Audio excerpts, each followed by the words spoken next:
puji Tuhan. Demikianlah puji-pujian yang kita agungkan buat nama Yahweh. Amin. Amin. Inilah saatnya kita akan siapkan hati kita untuk mendengarkan firman Tuhan. Sebelum saya serahkan kepada hambanya yang menyampaikan firman Tuhan, evangelis dan sahabat dengan pujian.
Segala puji syukur kami naikkan ke hadapan hadirat Bapa yang baik, Tuhan Yesus Mesias, Yahweh Elohim hidup yang berkuasa.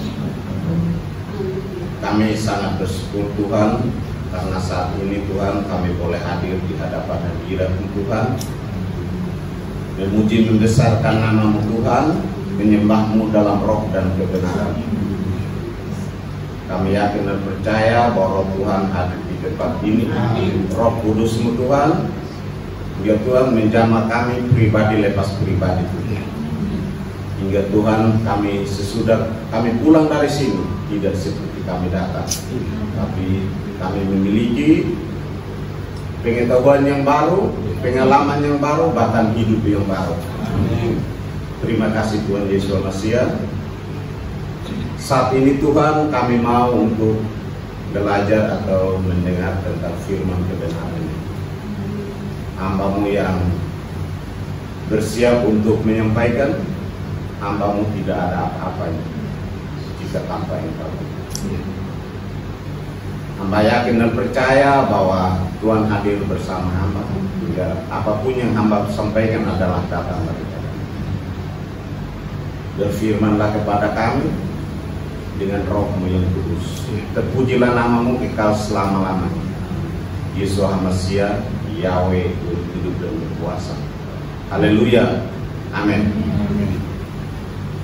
Mari kita buka kitab kita sesuai dengan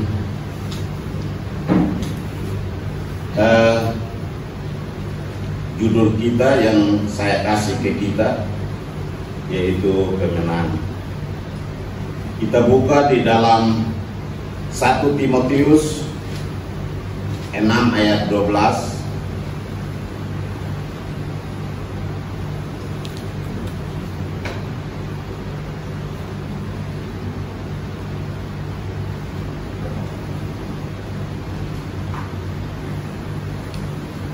Satu Timotius 6 ayat 12.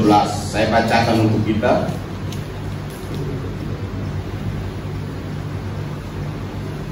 Bertandinglah dalam pertandingan iman yang benar.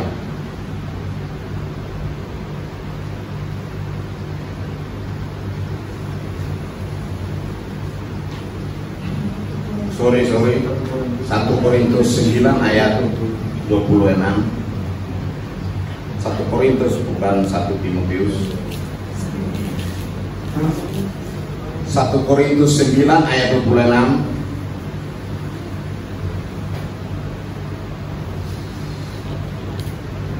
Satu Korintus 9 ayat 26 saya bacakan untuk kita.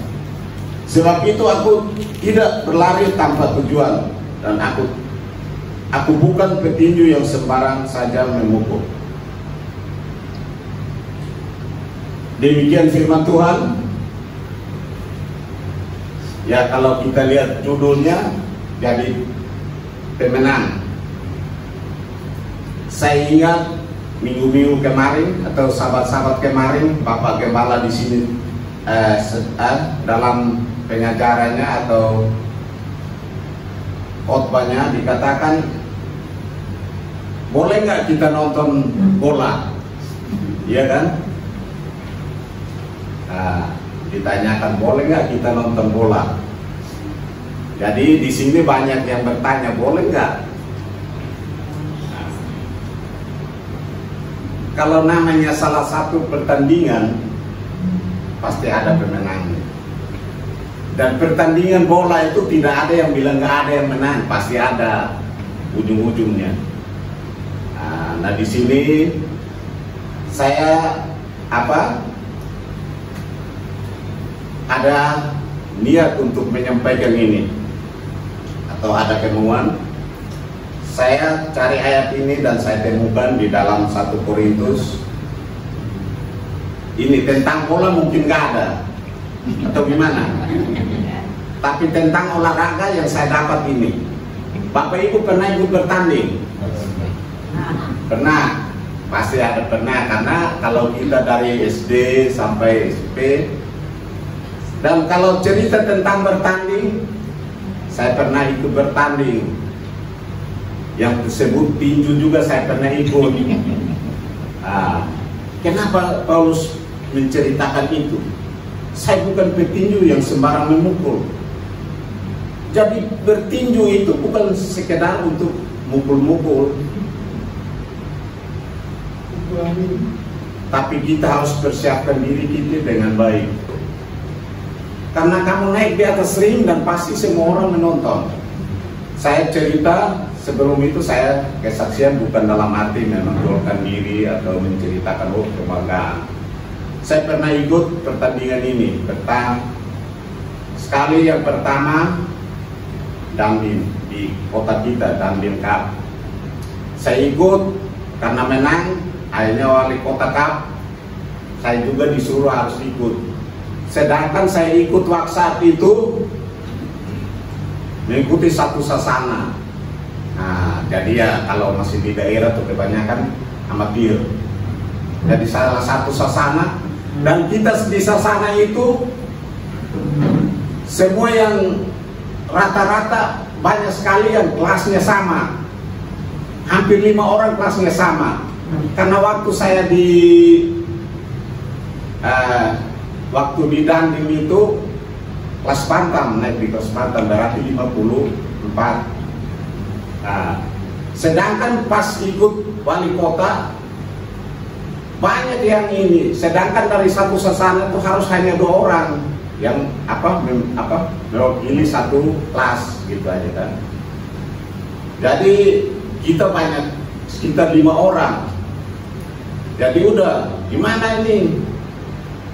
Akhirnya saya ditunjuk, kamu harus turun kelas terbang. Nah, kalau kelas terbang kan harus turun sampai 49 itu kelas terbang.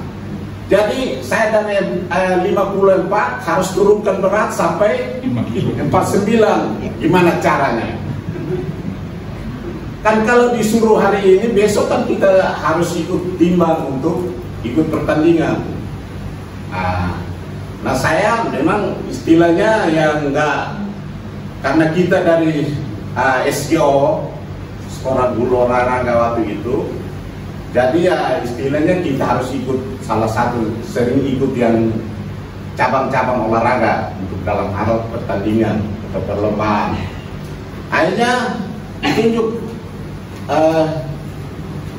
Nah kalau kita ikut itu kan harus kasih nama-nama semarannya. Jadi saya nama semarannya kan, nama semarannya harus saya namanya Yes. Yes kalau di sana Sabang kan saya marganya Sabang, tapi ditulis Sabah, Yes Sabah. Jadi kalau ada juga yang memang marganya Sabah, orang suku istilahnya suku Rote. Kalau saya kan orang suku Timor. Nah, jadi saya tulis nama saya seperti itu. Jadi itu nama semaran supaya apa? Orang itu tidak gampang kenal kita. Nah, namanya mereka cerita ada yang bisa kena ilmu hitam, itu kan karena namanya rebutan kan.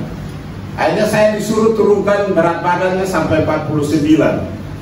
Saya dikasih suruh yang pelatihnya, mulai besok pagi kamu lari ada satu gunung di sana, namanya gunung itu terkenal juga kalau bukan namanya, kalau ada yang pernah di sana nginep di Hotel Inaboe, berarti ada gunung yang ke situ namanya Gunung Inaboe. Berarti itu gunungnya kayak gini nih di dalam kota tuh, di dekat wali kota itu. Jadi saya disuruh ikut lari, harus lari pagi, tidak boleh minum, sesudah timbang baru minum. Jadi kalau kamu lapar makannya jagung goreng supaya beratnya jangan bertambah. Nah, akhirnya udah saya lari sampai jam 1 siang saya ke sana timbang udah pas, udah kurang dari itu juga. Nah, akhirnya udah saya pulang ke sana timbang ternyata masuk. Nah, jadi dalam ceritanya dalam salah satu pertandingan gitu aja kita harus persiapan, ya kan?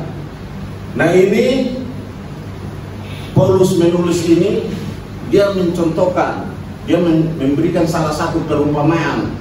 Dia bilang apa? Di dalam dia bilang, sebab itu aku tidak berlari tanpa tujuan, dan aku bukan petinju yang sembarang saja memukul. Nah, ini kenapa diambil ini? Karena ini adalah salah satu, berlari itu adalah salah satu perlombaan di dalam olahraga itu yang sebenarnya tidak asing lagi buat manusia. Demikian pun tinju. Dan kalau kita lihat kalau tinju dulu LSPK, pasti semua orang senang nonton, ataupun Mike Tyson, semuanya pasti senang nonton. Nah itulah Paulus menceritakan, aku bukan pelari yang sembarang tanpa tujuan, dan aku petinju yang bukan sembarang memukul. Nah tujuan Paulus ini untuk apa dia mencontohkan ini? Jadi di dalam hidup ini memang ada tujuan. Salah satu tujuan yang sebenarnya kita kemana? Sesudah kita lepas dari ini, kehidupan ini kita kemana? Saudara-saudara bertanya. Ya kalau saya pasti, saya yakin ke surga, gitu aja kan? Samain. Kalau ke surga, ya bukan sembarang harus ke surga. Berarti istilahnya itu ada sesuatu yang harus kita persiapkan diri. Karena kita hidup ini ada tujuan akhirnya. Ada tujuan akhirnya. Jadi Bapak Ibu Saudara-saudara, kita hadir di sini punya satu tujuan. Yaitu apa? Kita merayakan Sabat. Saya pernah bersaksi di sini juga bagaimana kita berbicara tentang Sabat ini. Dan kalau kita tanya kepada siapa saja, termasuk dari golongan lain, dari golongan gereja kita, pasti mereka jawab, itulah Sabat. Karena memang bahasa Ibrani-nya juga Sabat itu adalah Sabtu. Iya kan? Nah orang kembali bertanya, boleh nggak kita ibadah hari lain? Ibadah itu setiap hari boleh, tapi tentang hari yang dikuduskan itu adalah hari Sabat. Iya kan? Nah bagaimana kita masuk sampai ke Sabat kalau kita melanggar kehendak Tuhan, kita menantang atau kita menentang? Saya bilang, saya kan orangnya istilahnya pendidikannya terbatas. Kalau tentang apa? Tentang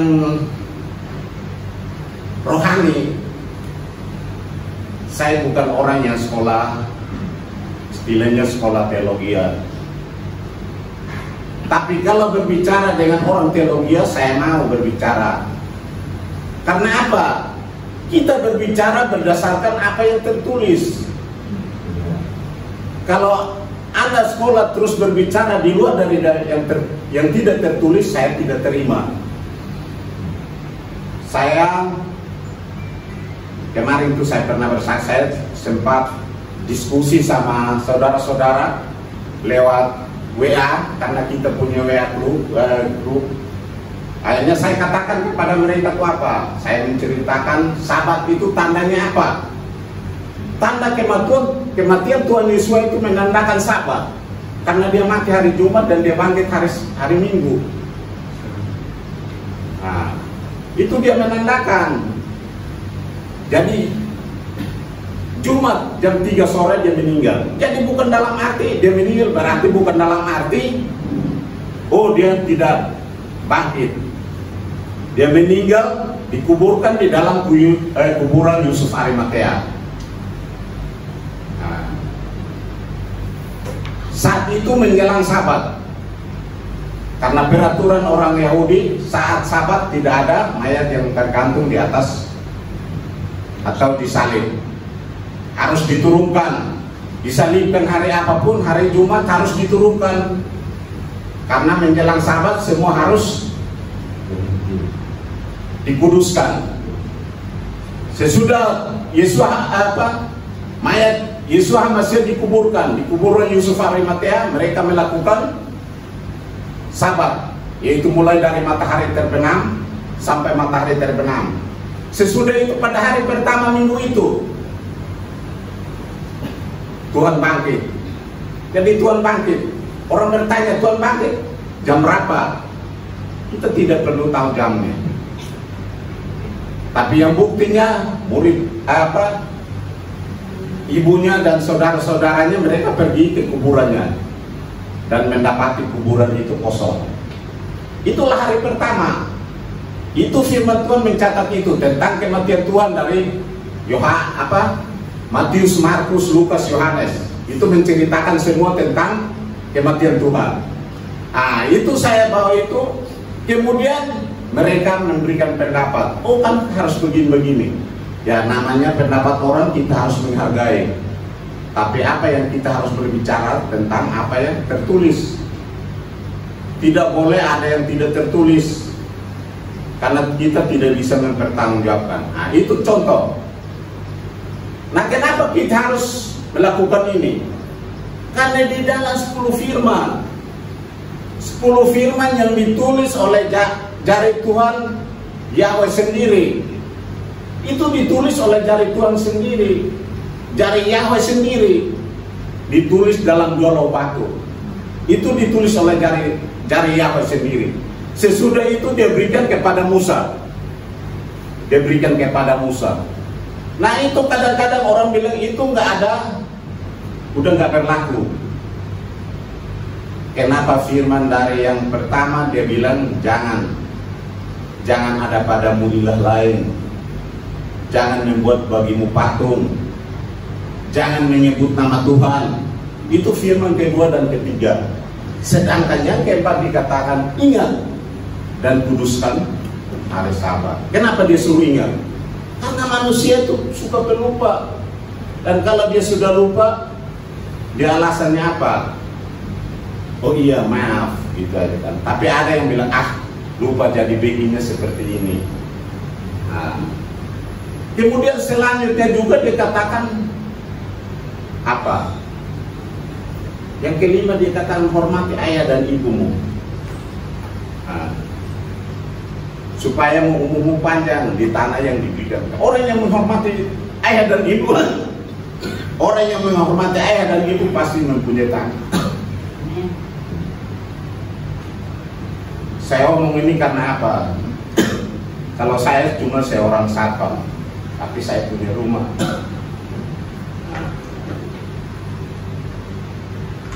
Ya, karena memang apa? Saya menghormati ayah dan ibu saya. Itulah firman yang saya pegang.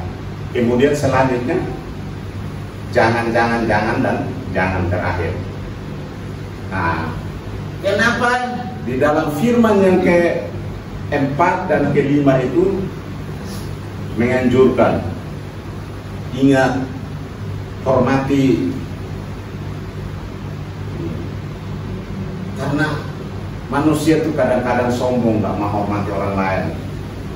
Dia kalau sudah sekolah tinggi ataupun dia sudah dapat posisi yang ini, semuanya itu tidak dipandang. Itu yang kelihatan. Tapi ada yang baik-baik. Karena apa? Saya satpam di salah satu tempat ibadah juga. Dan saya bisa melihat bagaimana orang yang pangkat tinggi, tapi dia datang, satpam itu masih dihormati. Tapi ada yang istilahnya baru kaya, tadinya bergaul baik, tapi pas dia kaya dia datang juga ngomel-ngomel kalau nggak dapat parkir. Nah, ya, itu pengalaman yang saya lihat. Jadi itulah kita melihat bahwa itu cara manusia. Nah, bagaimana kita berkenan kepada Tuhan? Kita menjaga firman-Nya, supaya firman-Nya yang ditulis oleh jarinya itu kekal. Karena seluruh Alkitab itu tergantung kepada 10 firman itu. Nah, seluruh Alkitab itu tergantung kepada 10 firman itu. Nah, karena apa? Di dalam Matius, saya nggak salah, dikatakan apa? Kasih kepada Tuhan itu hanya ada 4, yaitu menjalankan apa? Jangan menyebut nama yang bukan namanya. Ya kan, jangan membuat patung. Sorry, yang pertama bukan jangan menyebut, tapi akulah kata permulaan. Tapi tentang perintahnya itu jangan ada padamu ilah lain, ya kan? Jangan membuat bagimu patung. Terus perintahnya lagi, jangan menyebut. Nah, kenapa orang bisa menyebut nama yang lain? Nah, itu kita harus bertanya. Itu pertanyaan-pertanyaan yang kita harus ingat. Berarti kita harus mencari. Kenapa dia bilang apa? Carilah dahulu kerajaan Tuhan dan kebenarannya. Disuruh cari dahulu karena memang ada kesalahan. Cari kebenaran. Memang sekarang ini kita nggak benar. Tidak. Pak Johnson nggak benar. Makanya datang ke sini supaya dibenarkan. Ya iya. Jadi jangan sombong iman bilang oh saya ini orang benar. Tapi kita ada di sini karena kita orang-orang yang mau mencari Tuhan. Kita orang-orang berdosa datang untuk mencari Tuhan. Nah itulah yang kita harus cari kebenaran. Nah di dalam ini dikatakan apa? Kita mempunyai iman. Karena di sini selanjutnya dikatakan jangan sampai sesudah kita memberitakan firman kita ditolak, memberitakan Injil kita ditolak. Bagaimana kita ditolak? Kenapa kita ditolak? Karena tidak melakukan kehendak Bapa di surga. Jadi itu salah satunya ditolak oleh orang benar atau ditolak oleh orang jahat. Karena di hadapan Tuhan itu hanya manusia itu dua sisi, orang jahat dan orang benar. Iya kan? Ya orang benar berarti dia mau mencari tahu kebenaran. Tapi orang yang sudah istilahnya dia tidak mau mencari tahu kebenaran, berarti dianggap semuanya itu benar, perbuatan apa aja benar. Nah, jadi benar menurut dia belum tentu benar menurut Tuhan. Jadi benar menurut Tuhan berarti apa yang tertulis.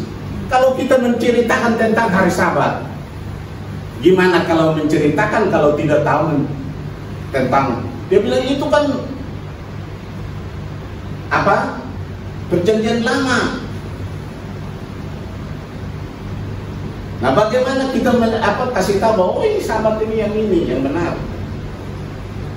Saya karena di situ saya juga sering tanya, dan memang bukan ini, tapi di situ istilahnya gereja besar. Jadi kalau kita ketemu kadang-kadang, oh gini-gini, oh tanya tentang gini, bisa tanya. Dan mereka yakin bahwa oh itu iya memang betul, bukan yakin, tapi menceritakan oh iya Sabat itu hari Sabtu.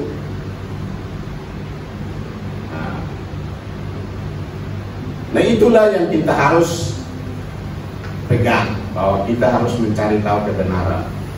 Nah, tentang itu yang tadi saya bilang, menyatakan kebenaran itu tidak segampang yang kita bilang. Tadi saya bilang kan banyak penolakan. Saudara-saudara itu tidak menerima. Mereka menceritakan, oh kasih ayat ini. Saya bilang baca baik-baik. Nah, pada akhirnya dia bilang kita ikut yang paling banyak. Ya kan, karena seluruh dunia itu seperti ini. Saya bilang ya iya nggak apa-apa, itu kan pilihan kita. Jadi kalau mau mencari tahu kebenaran ya saya kasih sesuai dengan apa yang tertulis. Itu ya kebenaran yang saya tahu. Nah, jadi selanjutnya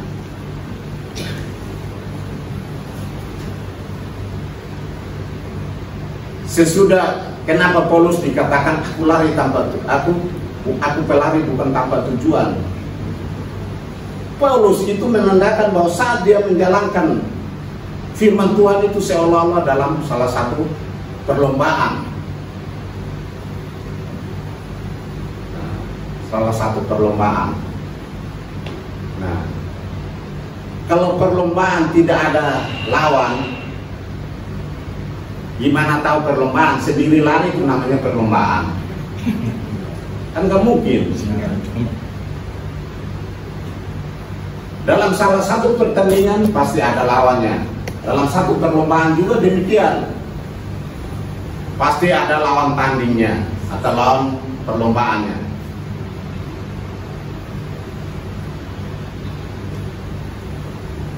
Jadi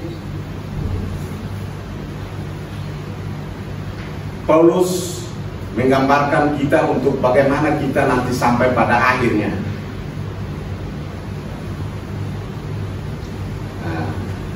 akhirnya kita ini sebelum kita udah memasuki pada akhir enggak? Kita masih dalam hal berjalan menuju sana. Nah kita bertanya kepada saudara-saudara, apakah saudara yakin bahwa pada saatnya itu selamat sampai tujuan? Kita bertanya kepada diri kita sendiri, tidak pengaruh dengan orang lain.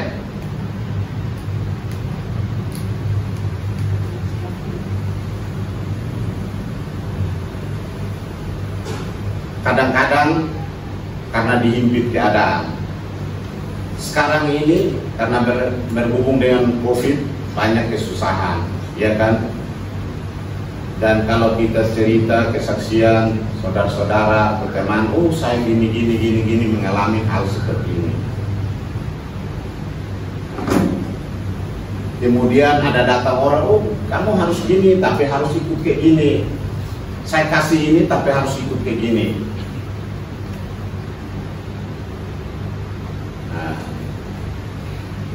Nah, bagaimana nantinya?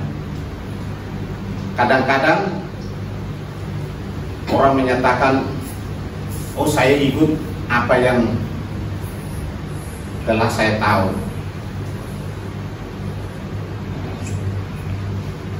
Nah, telah dia tahu. Tahunya itu dari mana? Tahu dalam hal mendapat waktu belajar, atau tahu dengan apa yang sudah ada tertulisnya?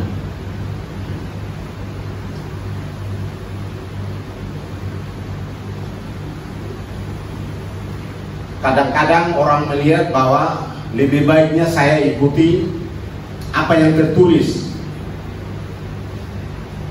Tapi kalau keadaan sekarang orang dia bilang udah saya ikut yang dinubuatkan atau sesuai penglihatan.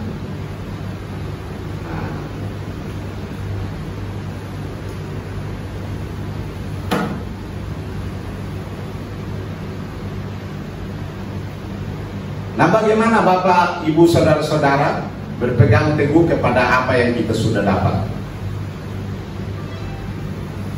Kita sudah tahu bahwa kita harus dalam hal kita pertandingan iman ini kita harus berjalan terus. Berjalan berdasarkan apa yang kita sudah pegang atau apa yang pegangan kita. Mari saya bawa itu untuk kita baca dalam 1 Timotius 6 ayat 12 sampai 16. Pak Aposal Sinaga bacakan untuk kita.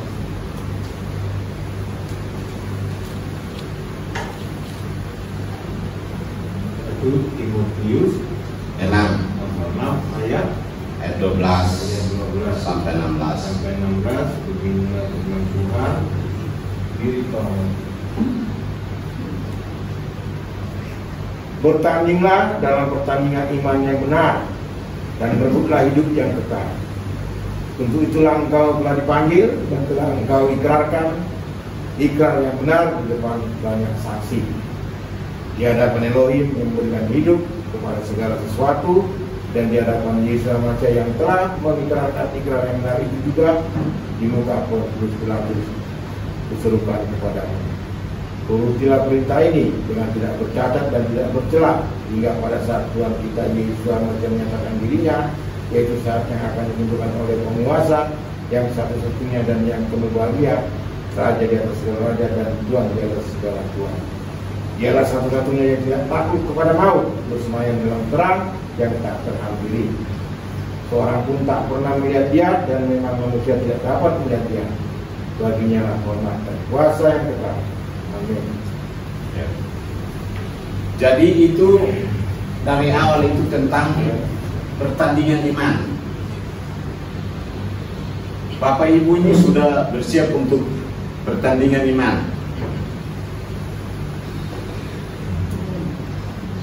Kadang-kadang saya lihat, ini mah grafirat mah biasa-biasa aja nih.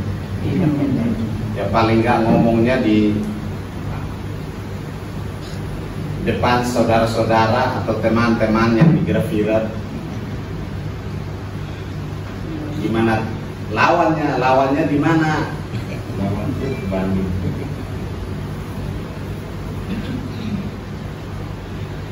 Jadi dalam hidup ini dicontohkan tadi awalnya itu Paulus menyatakan kalau kita mau berlari harus tahu tujuannya.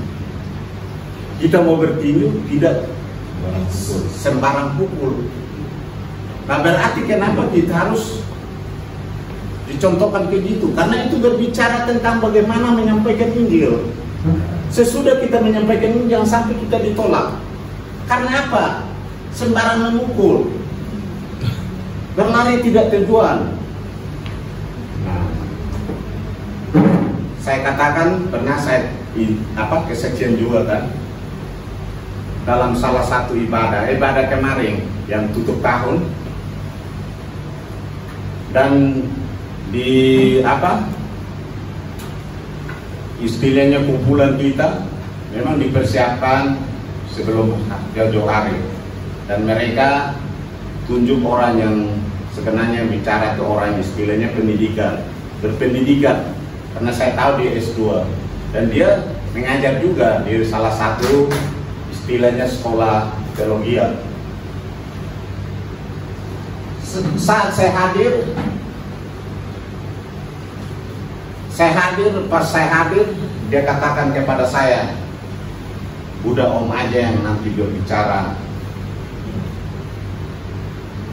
Sedangkan apa yang didata itu memang nama dia yang harus berbicara. Kenapa saya ditunjuk saya yang harus berbicara?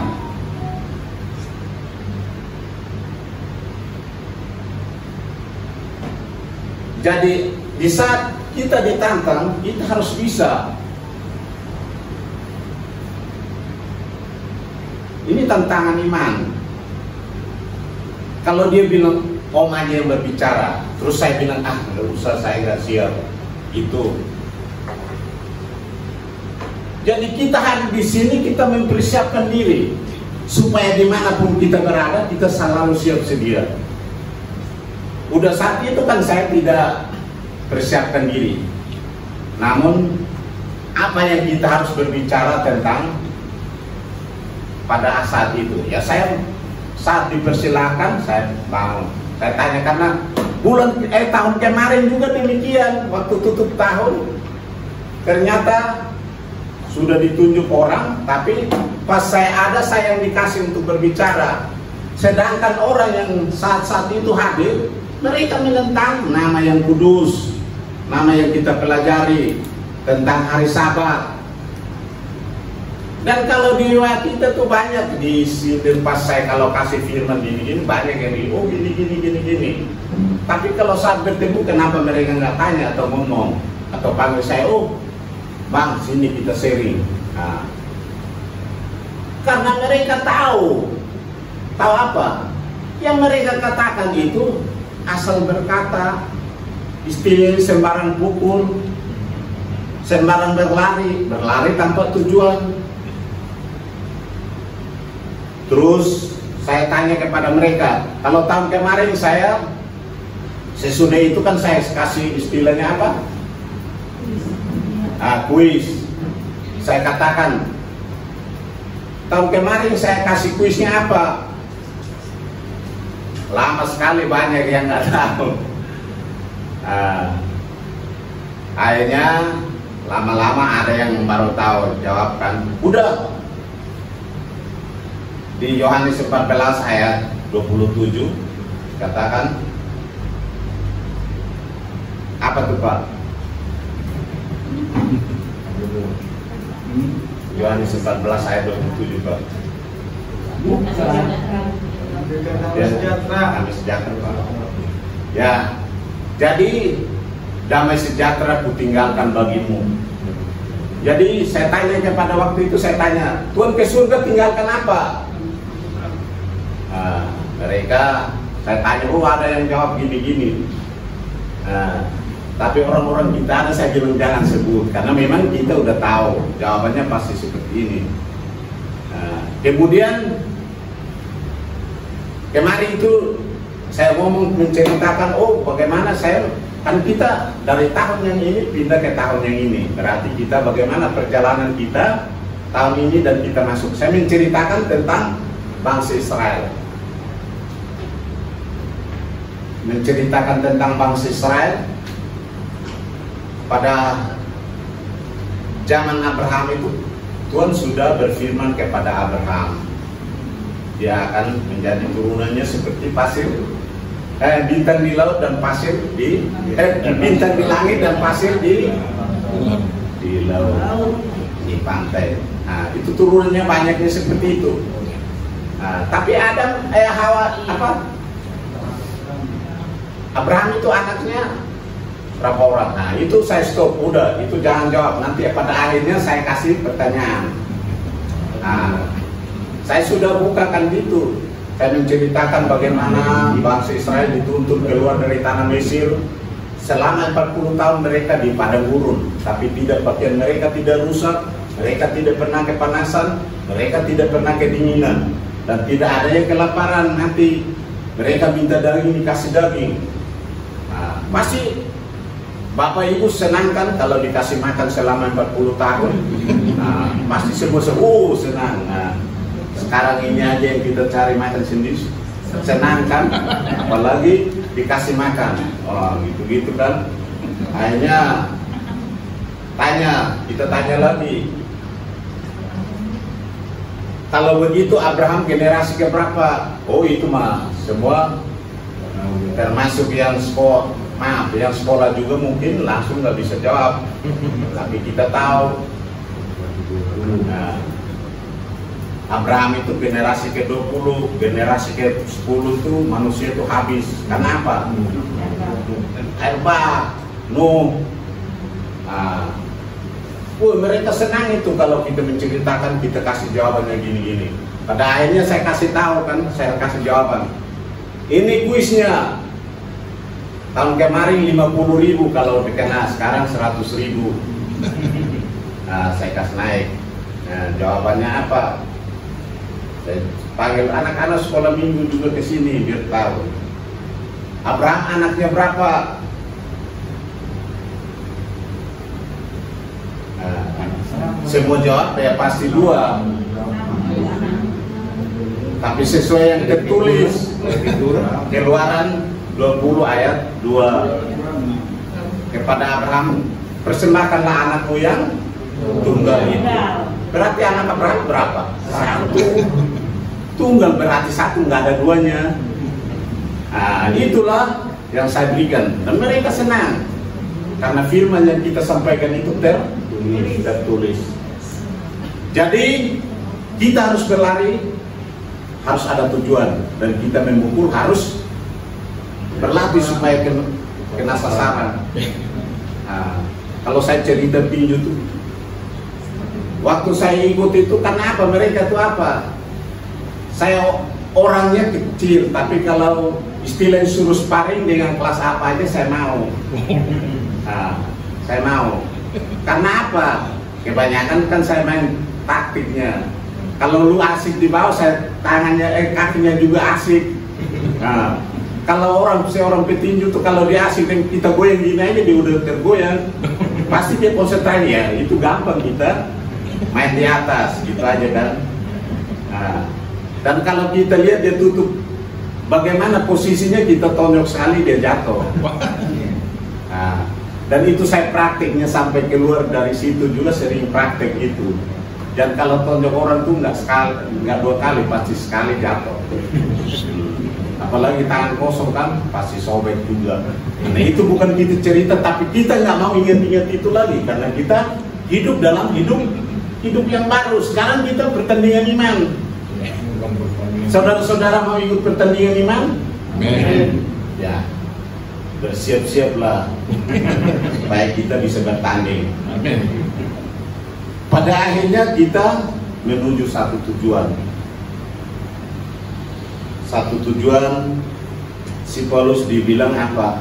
Aku sudah mengakhiri pertandinganku dengan baik.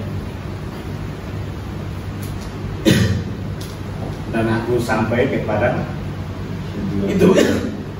itu biasa kasih ayat itu di orang mati. Kalau orang mati biasa orang kasih ayat itu. Oh, dia ini pertandingannya dengan baik. Padahal hidupnya gimana? Hidupnya gimana, imannya gimana, ininya gimana? Jadi begitu kan. Jadi kalau istri saya dia bilang, kalau kita komen-komen kan, kalau bilang pulang ke rumah bapak tuh dia bilang tahu ke rumah bapak. Apalagi kalau orang sana tuh sekarang banyak yang mati karena mabuk.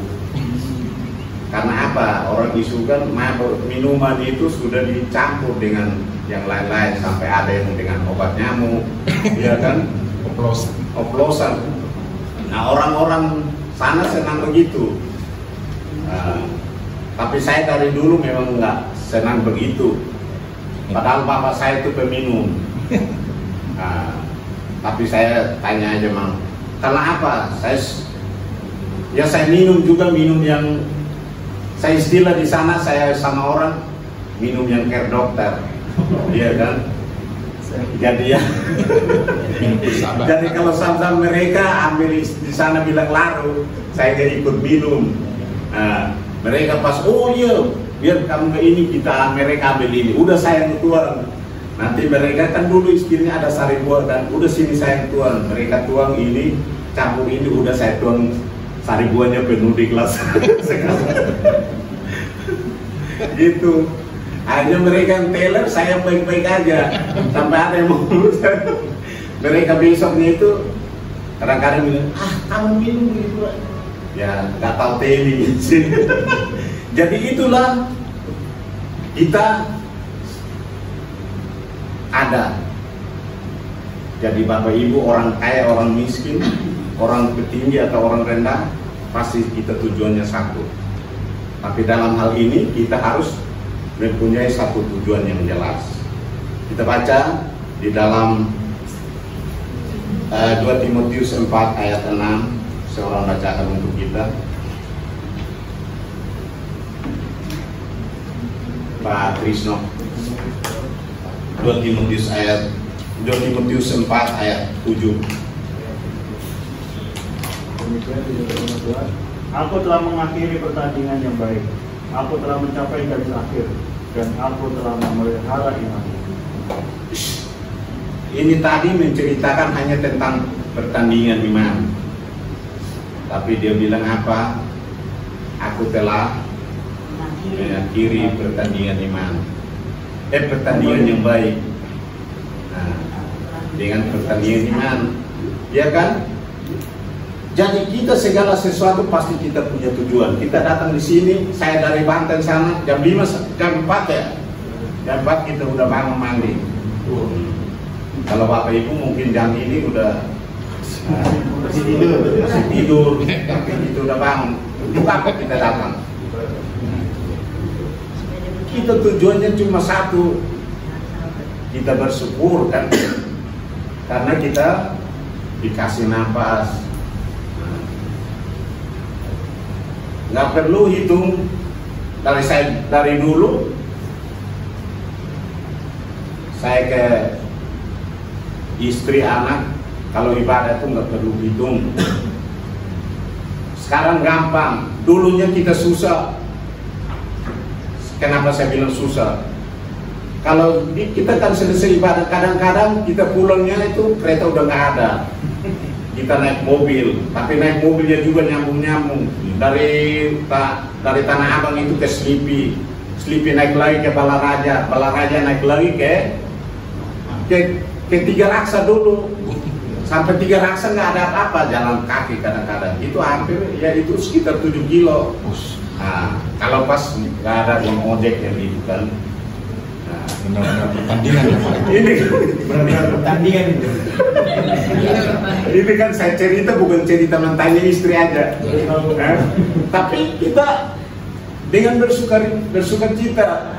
Kadang-kadang jalan sambil ketawa-ketawa. Ini tengah malam ini jalan sambil ketawa-ketawa, canda-canda kan. Tahu nyampe juga. Tapi tidak pernah bersumut-sumut. Tapi bagaimana dengan yang dekat-dekat? Kadang-kadang saya datang duluan. Jadi kita hari di sini adalah rencana Tuhan. Pak Esra sama Nyonya datang ke sini bukan kebetulan, tapi rencana Tuhan untuk Bapak Ibu hadir di sini. Dan kita semua hari ini kita punya kesempatan untuk kita hadir di sini karena Tuhan menghendaki. Nah, kita mengucap syukur atas semua itu. Tuhan Yesus Mesias memberkati kita semua. Amin.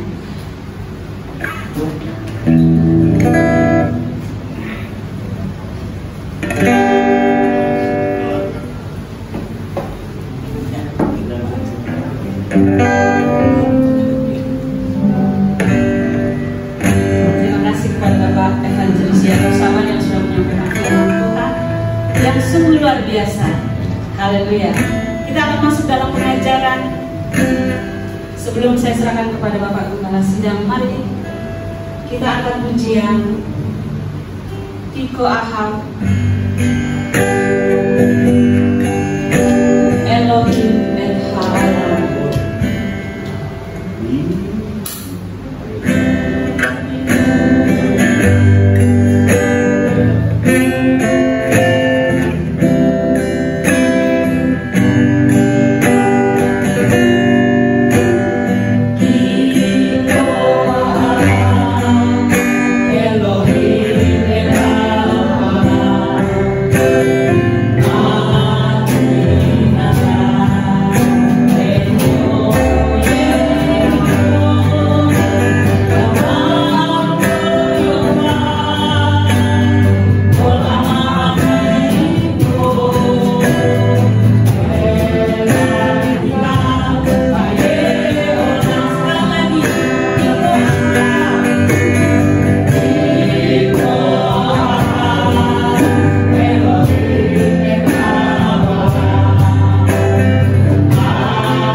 Tuhan dan melalui ibadah sahabat kita, mari kita dahului dengan berdoa bersama.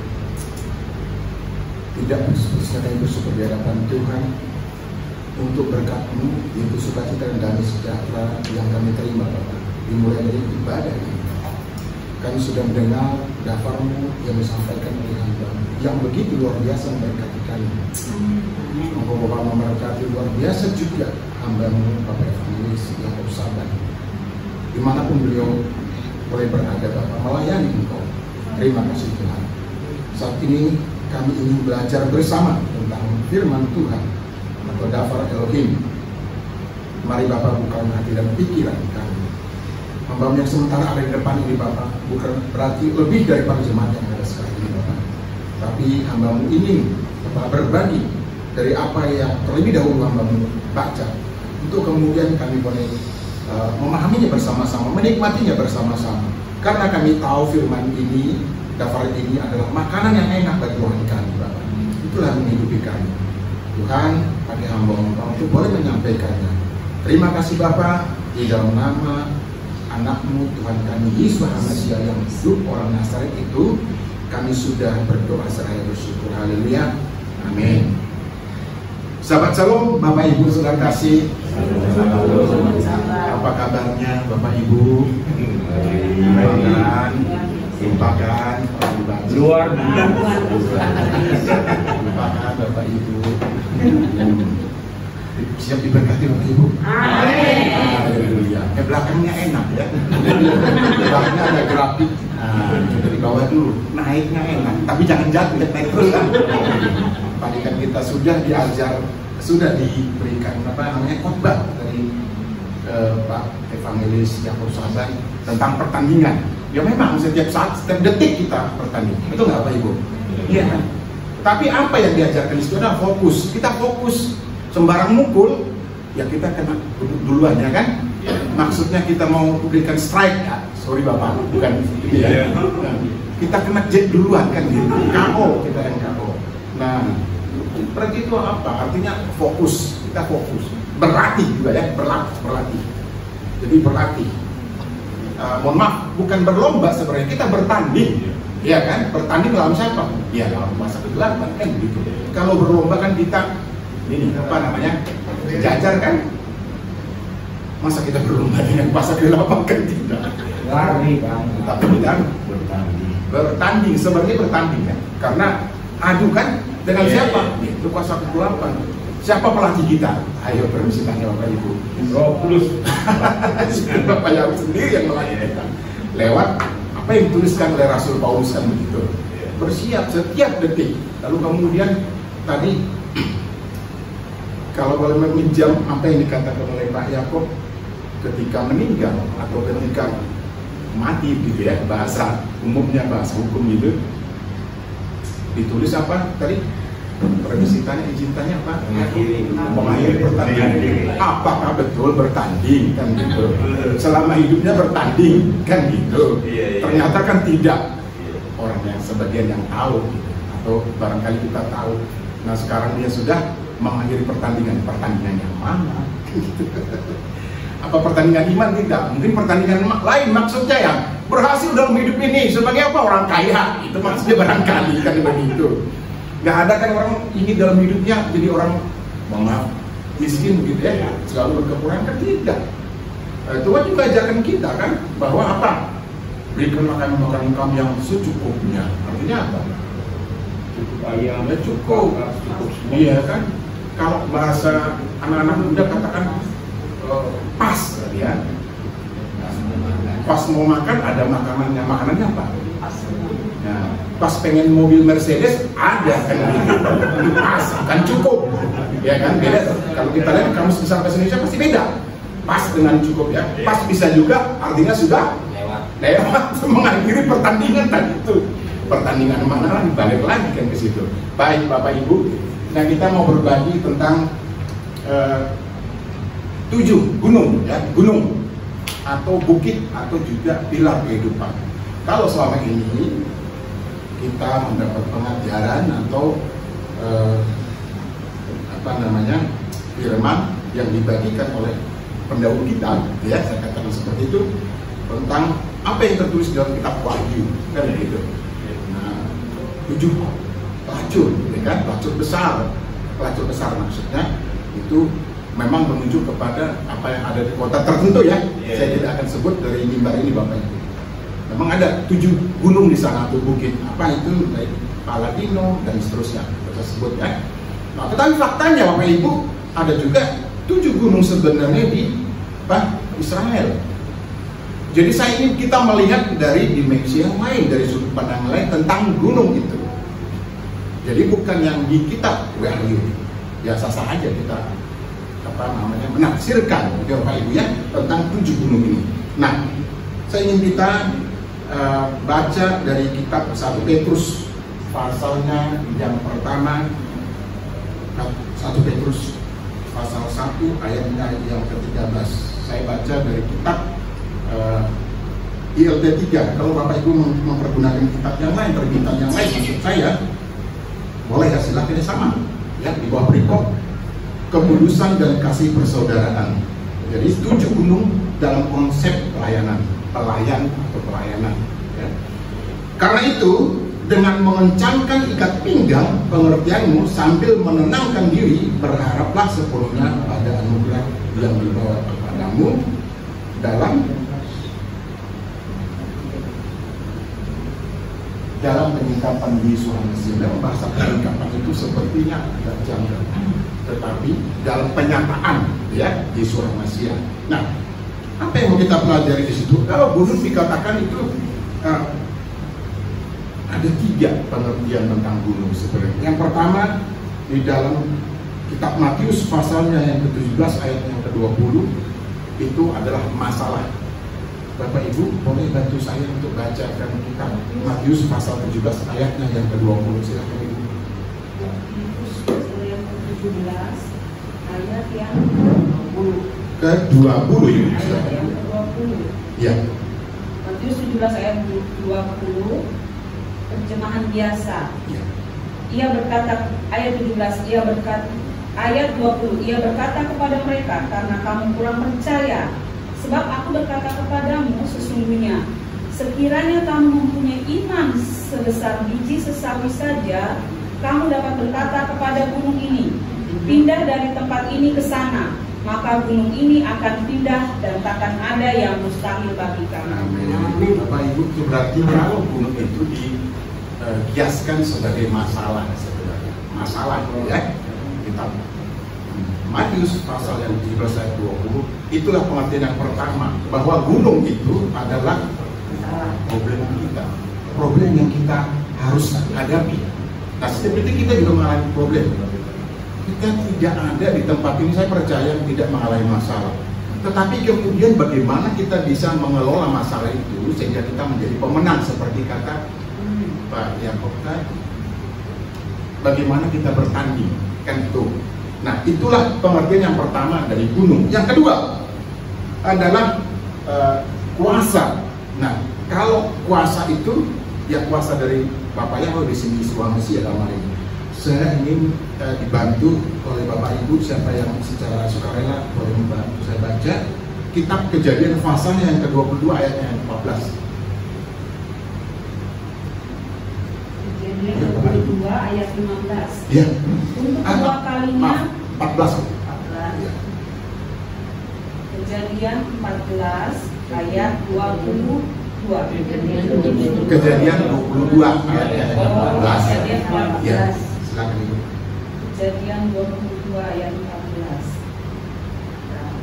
Dan Abraham menamai tempat itu Yahweh menyediakan. Sebab itu sampai sekarang dikatakan orang di atas gunung Yahweh akan disediakan. Oke. Lanjut Ibu. Ya. Boleh. Untuk kedua kalinya berserta. Maaf. Oke. Maksudnya kitab Yesaya pasal 49 ayatnya yang ke-11. Yesaya pasal 49 Ibu. Ayatnya yang ke-11. Ya. Aku akan membuat segala gunungku menjadi jalan, dan segala jalan rayaku akan kuratakan. Amin. Lanjut Ibu. Tapi mundur ya. Kitab Yesaya pasalnya yang kedua ayatnya yang ketiga. Yesaya pasal 2 ayat ketiga. Ayatnya yang ketiga. Silakan Ibu. Dan banyak suku bangsa akan pergi serta berkata, mari kita naik ke gunung Yahweh, ke rumah Elohim Yakub, sebab ia mengajar kita tentang jalan-jalannya, dan supaya kita berjalan menempuhnya. Sebab dari Sion akan keluar pengajaran dan firman Yahweh dari Yerusalem. Amin. Terima kasih. Jadi yang kedua, gunung itu bicara mengenai apa, Bapak Ibu? Kuasa. Gitu ya. Nah, ini saya mau yang ketiga ini. Yang ketiga ini apa? Itu tentang kiasan. Ya. Ada teolog ini juga pengusaha dan berbagai profesi lainnya. Itu seorang yang namanya Bill Brown. Nah, dia punya pendapat juga ketika mereka meeting dengan Lauren Cunningham, itu tentang pesan mengenai apa? Mengenai gunung ini, ya, mengenai gunung ini. Jadi mereka membicarakan tentang apa sih maksudnya gunung itu.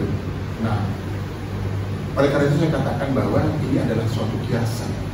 Kalau yang pertama tadi mengenai masalah, yang kedua adalah tentang kuasa, yang ketiga ini kiasan. Nah, faktanya Bapak Ibu, memang di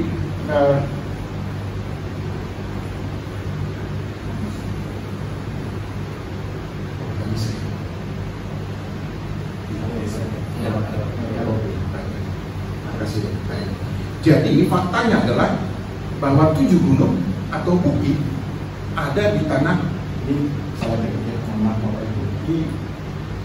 di tanah perjanjian maksudnya. Ini saya ngetik ini jadi agak ini bisa kalau ada tifonnya gitu ya. Jadi mungkin karena saya kurang begitu terampil mengetik ya. Mohon maaf ya Bapak Ibu ya. Jadi itu faktanya yang pertama ada Gunung Tabor ya. Di Gunung Tabor ini Tuhan Yesus bertemu siapa? Elia dan Musa. Dan kemudian apa? Yesus dimuliakan. Sekarang di sana menurut apa yang saya baca, saya belum pernah ke Israel Bapak Ibu ya, jujur aja. Kalau ada berkat barangkali suatu saat ke Israel juga, ke tanah perjanjian. Mohon dukungan doa aja dari Bapak Ibu. Dan kita semua saya pikir ya, kita pasti rindu lah, pengen ke sana juga kan, tanah perjanjian. Jadi tanah perjanjian ya Bapak Ibu ya, bukan tanah penjajahan. Nah, di sana Yesus dimuliakan. Itu yang pertama, Gunung Tabor. Ini fakta ya. Yang kedua, ada Gunung Sion. Ini juga saya katakan Zion sebenarnya. Jadi Zin lain, makanya kurang ini juga. Saya langsung aja bagi ke Pak Sekretaris Gereja kita. Ini harus dikoreksi. Nah, di sana ada benteng yang kemudian direbut oleh siapa? Daud ya. Sion kemudian disebut kota Daud. Nah, itu dia. Kita boleh baca itu nanti di kitab 1 Raja pasal 8 ayat yang pertama, juga di kitab 1 Timotius, 1 Tawarik ya, pasal yang ke-11 ayat yang kelima, dan 2 Tawarik pasal yang kelima ayat yang kedua. Jadi gunung ini yang menceritakan banyak hal sebenarnya dari kota Daud, dari Daud ya.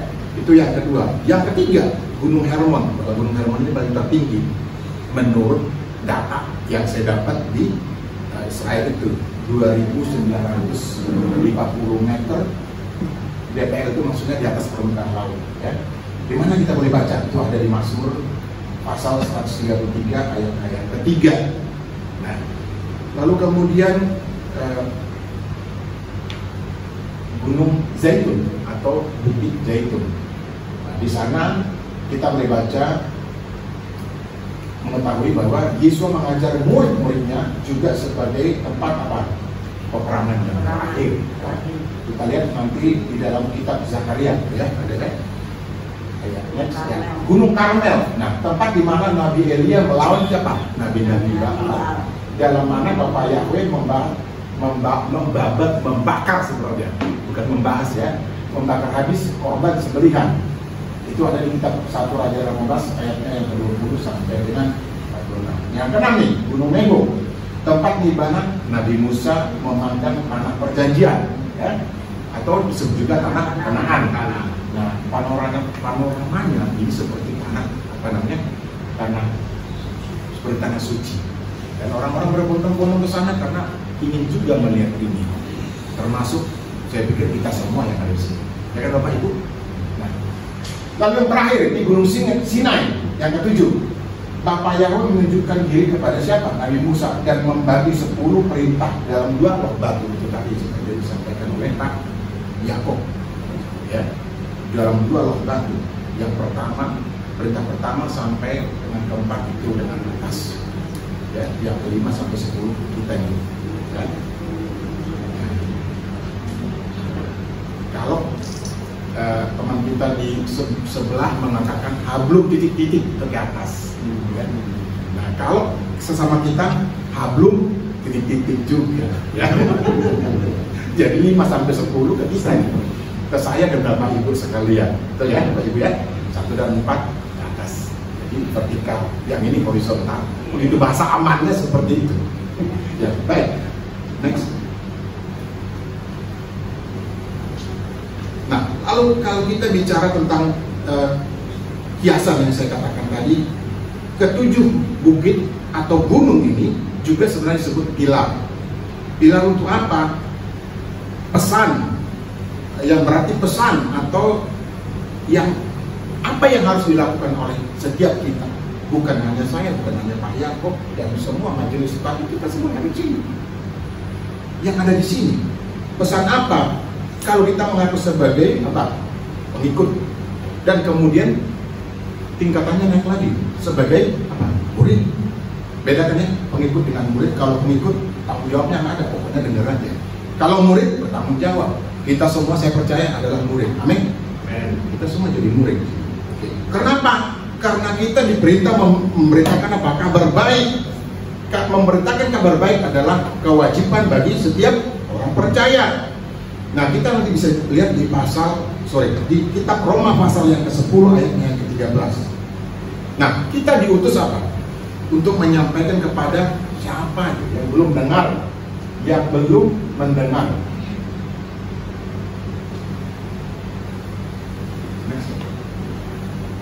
Yang belum mendengar, siapa yang belum mendengar?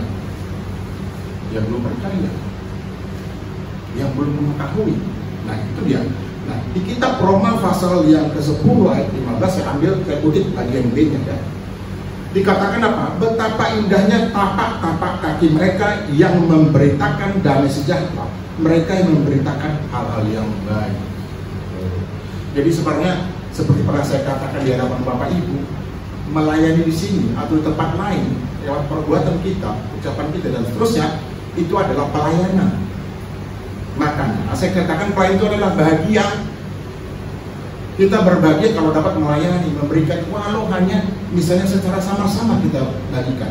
Lewat apa? Mungkin Bapak Ibu punya akun Facebook, punya akun apa? YouTube atau Instagram, ya, dan seterusnya. Yang namanya media sosial bisa kita perkenalkan pelan-pelan. Siapa sih Bapak Yahweh sendiri Yesus Masiah? Bisa. Orang bingung pelan-pelan. Jadi kita nggak usah secara langsung strict gitu. Kenapa? Akan terjadi, bisa terjadi maksud saya penolakan. Ya. Kalau dalam bahasa rohani barangkali katakan seperti ini, jangan berikan dulu makanan yang keras, makanan yang lembut. Apa itu? Kemarin dia bubur barangkali ya. Barangkali bubur Manado ya Bapak Ibu ya. Diberikan kita kan enak kan bubur Manado kan? Ada di antara kita yang pernah makan bubur Manado, mengatakan tidak enak. Saya ingin bertanding, ya kan? Saya ingin lidahnya seperti apa? Kok nggak enak bubur Manado gitu, seperti itu. Jadi yang enak-enak gitu. Meskipun kita memberitakan itu hal-hal yang kecil barangkali begitu. Kalau ada ukurannya, yang kecil, tetapi orang kan nangkap lama-lama jadi besar juga pengetahuannya, kan begitu. Kalau tadi saya katakan di bawah awal pengajaran itu dari yang apa namanya rendah dulu sampai grafik yang naik. Nah itu jadi betapa indahnya tapak-tapak kaki. Artinya kita yang bergerak, kita yang berjalan untuk menyampaikan kebenaran itu, walaupun hanya sedikit yang kita mau sampaikan. Betapa indahnya yang memberitakan apa? Kabar baik itu, damai sejahtera itu. Mereka yang memberitakan hal-hal yang baik. Hal-hal yang baik maksudnya tentang firman, ya.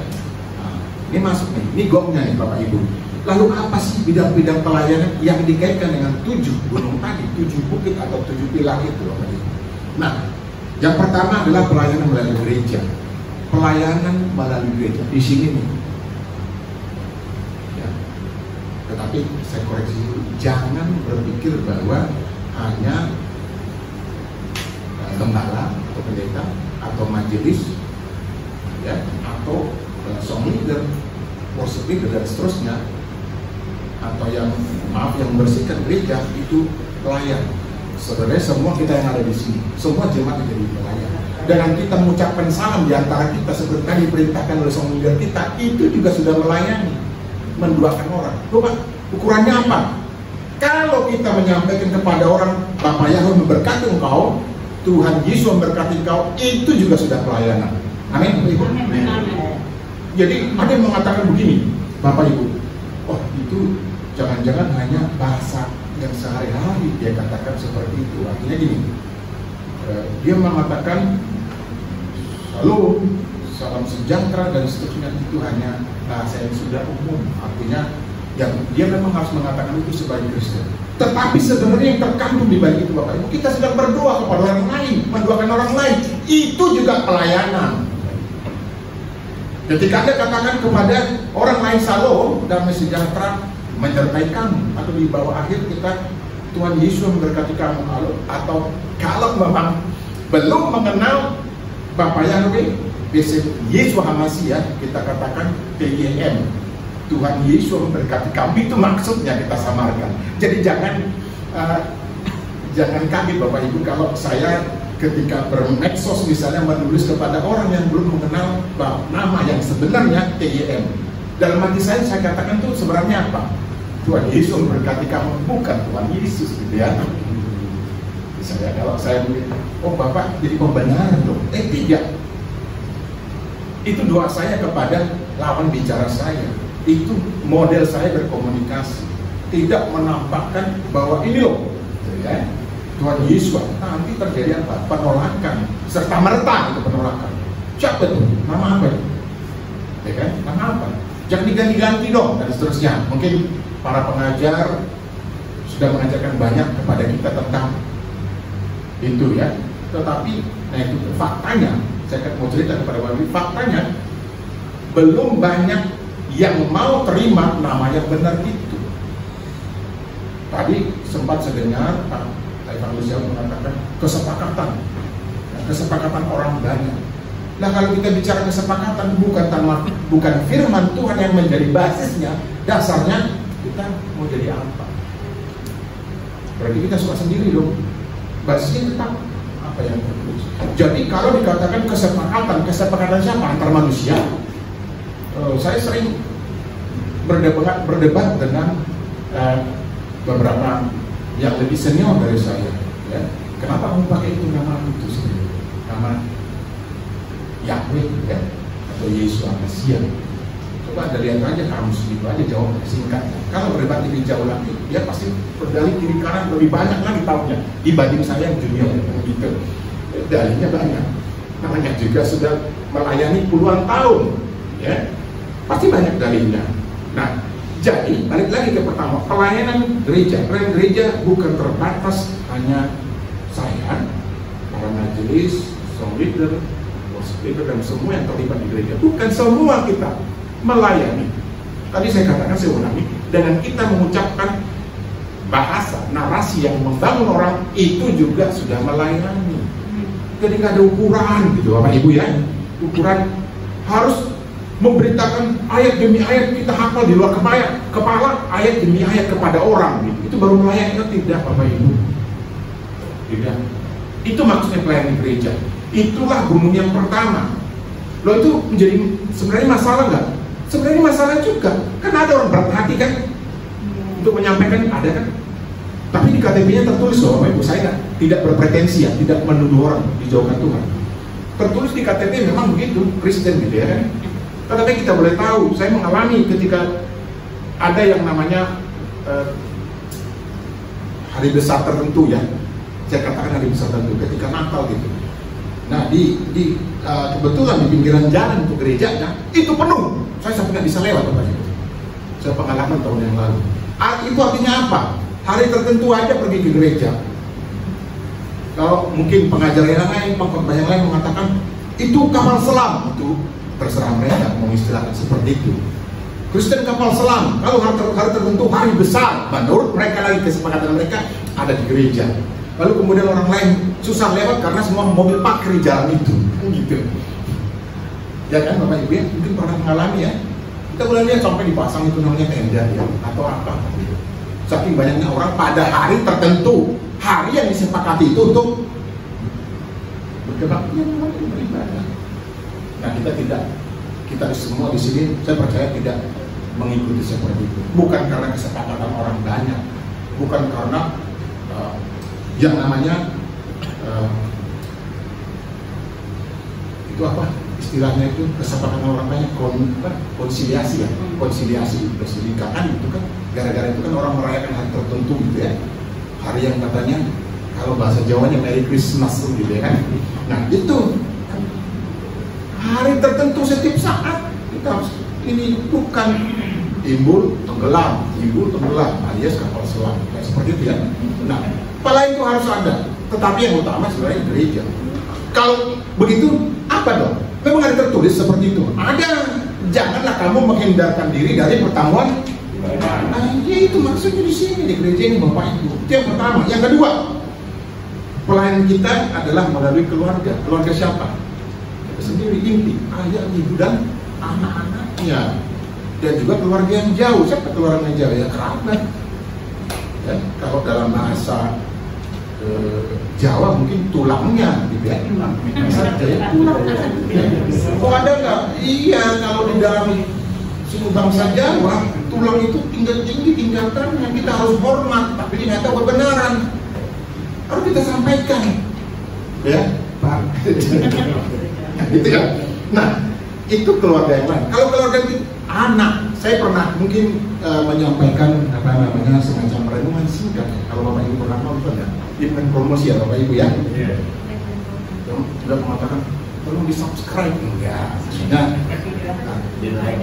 Jangan sampai kita mengatakan di keluarga ini bahwa orang tua kita itu kita lebih dari orang tua kita. Jangan sampai pernah mengatakan. Karena apa? Karena orang tua kita inilah yang mengajari kita mengenal jalan Tuhan, mengenal kebenaran. Orang tua kita, loh kamu sekarang jadi pendeta, gelarnya S1, S2, S3, kalau ada S4 mungkin S4, ya kan? Ayahnya hanya S0, itu umpamanya seperti itu. Tapi mengatakan saya lebih hebat dari orang tua saya sekarang, mohon maaf nih, ketua sinode, pengurus, biskop dan seterusnya, tidak boleh. Firman Tuhan mengatakan, karena yang mengenalkan jalan Tuhan, jalan kebenaran kepada kita adalah orang tua kita. Bahasanya seperti ini, kita tidak akan pernah lebih dari guru kita. Gurunya siapa? Orang tua kita. Guru agungnya siapa? Iya. Guru besar di atas guru besar. Guru dari segala guru. Nah, jadi pelayan kita di keluarga. Nah, kalau saya tidak menunjukkan, tidak mengajarkan anak saya, misalnya pergi ke dulu ya sekolah minggu. Nah, sekarang kita belum ada di sekolah sahabat, harusnya ada kan memang. Tapi kita kekurangan SDM, bukan SDM, kekurangan orang barangkali. Pas saja ya untuk mengajarkan sekolah sahabat untuk anak-anak, gitu ya, untuk anak-anak. Itu sebenarnya penting sekarang. Jadi dari keluarga kita mengenal pelayanan. Itu juga masalah juga. Nah, dia ada anak mengatakan, Bapak cuma ngomong aja, ya kan? Kamu jangan merokok, Bapak aja merokok. Gimana kita menjadi ini? Mau jadi pengajar untuk anak kita, menjadi guru. Jangan ya minum keras sampai mabuk. Kita juga mabuk dilihat begitu gimana. Itu contoh kecil loh Pak Ibu. Dua itu aja. Jangan merokok, jangan minuman keras sampai mabuk. Maksudnya kalau hanya sekedar satu sloki bisa nggak Bapak Ibu? Bisa untuk menghangatkan badan bisa nggak? Bisa, tertulis firman-Nya. Badanmu lemah, kamu harus minum sloki Pak John, bukan satu botol. Yang diminum juga anggur yang benar, bukan AO. Bukan AO. Itu tadi oplosan maksudnya. Saya sampai bingung itu Bapak Ibu. Ada iklan ya di mana-mana saya lihat, hormatilah orang tuamu. Ini ternyata gambarnya anggur obat orang tua. Nah, lihat kan, saya lihat besar sekali pertama-tama saya lihat di Lampung. Hormatilah orang tua. Ternyata gambar orang tua yang pakai jenggot. Ternyata kita disuruh minum anggur obat orang tua. Itu kan pengajaran yang benar. Secara ilmu ekonomi sih marketing ini benar sekali, kan begitu. Kenapa? Ini mau dagang kan? Soal orang lain mabok dan kemudian seperti kata Pak Yakub mati, itu urusan lain. Bukan saya yang bikin kau mati. Kan begitu. Sama dengan iklan-iklan ini loh, saya nggak sebut ya, nanti jadi masalah ya kan? Ya kan? Jelas ditulis kok di situ. Kalau ini mengakibatkan paru-parunya rusak misalnya. Tetapi anehnya, orang kita malah ingin coba itu. Sebenarnya ini juga problem buat saya karena jujur aja saya berani katakan anak saya juga merokok. Jadi, aduh, ya kan? Ini juga menjadi gunung buat saya. Ya, kalau ada anak saya di sini, ya, boleh buat ini firman ini mengajar ke jalan kebenaran. Kalau tersinggung puji Tuhan kan gitu menurut saya. Karena memang saya tidak merokok, ya kan? Nah, itu salah satu contoh. Apa yang diajarkan yang dilarang justru itu yang dilakukan. Kalau itu berat dong jadi orang tua. Memang berat Bapak Ibu yang sudah jadi orang tua. Yang nanti akan jadi orang tua, ya ini pengalaman yang saya bagikan. Jadi itu pelayanan kita di situ, gunung kita di situ. Yang kedua, yang ketiga pendidikan. Nah ini dia. Saya tidak pernah setuju. Mohon maaf nih saya koreksi ya Bapak Ibu. Kalau mengatakan bahwa tidak perlu pendidikan, yang perlu kita baca kitab, ya kan? Itu tok gitu. Ya nggak bisa juga. Kita juga perlu dapat pengalaman dari para siapa senior kita seperti saya katakan teolog-teolog yang lebih dulu mengajar dibanding saya. Saya perlu belajar dari dia. Jadi perlu nggak pendidikan? Perlu. Nah itu tadi konteksnya kalau kita pendidikan soal tentang iman, ya. Kalau pendidikan sekuler, ya tentu perlu dong. Atau ada di antara kita pendidikan hanya yang penting dapat gelar, nggak mau jadi kerja, bukan untuk kerja. Saya pikir nggak ada ya berpikir seperti itu ya, Bapak Ibu ya. Dan itu semua ingin anaknya jadi apa? Sarjana, kan gitu ya. Kalau dulu sebutnya S1 ya, sekarang jadi sarjana. Semua kita ingin, karena ini lebih dari kita. Anak kita ingin lebih dari kita. Berarti perlu pendidikan. Tetapi kemudian kalau kita mengikuti pendidikan, ada harga yang harus dibayar. Apa? Mungkin duit, waktu, ya. Apalagi capek mungkin. Kenapa? Gurunya atau dosennya menyuruh kita bikin apa deh? Skripsi. Ya, belum skripsi dan tamat itu apa? Mungkin makalah, ya kan? Disuruh mereview kan gitu. Itu kan masalah juga buat kita. Apalagi masing-masing guru, masing-masing mata pelajaran, gurunya memberikan tugas yang berbeda-beda. Pusing kan kita. Nah, tapi itu harus kita lakukan karena ini masa depan yang lebih bagus buat anak-anak ya. Dan itu ya, itu pendidikan. Tetapi kita harus menjalani itu semua supaya kita apa? Supaya kita kemudian mendapat posisi yang lebih bagus. Firman Tuhan juga katakan kita akan menjadi kepala dan bukan. Nah, kalau kita nggak punya pendidikan bisa jadi kepala nggak? Oh, nggak mungkin. Nggak mungkin. Maria menjadi seorang misalnya pemimpin, ya katakan ya, jadi komandan mungkin, jadi bos gitu. Kalau tidak punya pendidikan, tapi ada Pak, dia nggak punya pendidikan bisa juga untuk jadi menteri bahkan, ya kan? Ya kan, ada kan seperti itu kan? Nah, satu dari berapa sih? Satu dari sejuta barangkali ya. Tetapi kita harus, berpendidikan. Tidak boleh melihat contoh yang satu dibanding yang sejuta. Kita akan kalah dalam pertandingan ini. Lagi dalam pertandingan hidup ini. Itu juga pertandingan kita kan orang lain kan untuk merebut posisi, untuk merebut apa? Kedudukan. Itu pasti. Jadi jangan berpikir untuk apa sekolah tinggi-tinggi, ya kan? Zaman dulu bilang toh nanti di perempuan nih, toh nanti jatuhnya di dapur juga untuk masak. Kan ada kan seperti itu kan? Ada mengatakan seperti itu kan? Nah, itu salah besar, Bapak Ibu. Salah. Kenapa kita harus merayakan misalnya orang-orang gitu ya, Hari Kartini? Karena kan ini melawan apa? Stigma yang ada selama ini kalau perempuan ya di dapur aja urusannya, enggak seperti itu.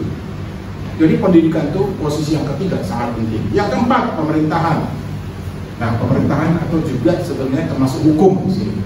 Nah, kita harus patuh kepada pemerintah. Dijelaskan atau tertulis kan? Patuh.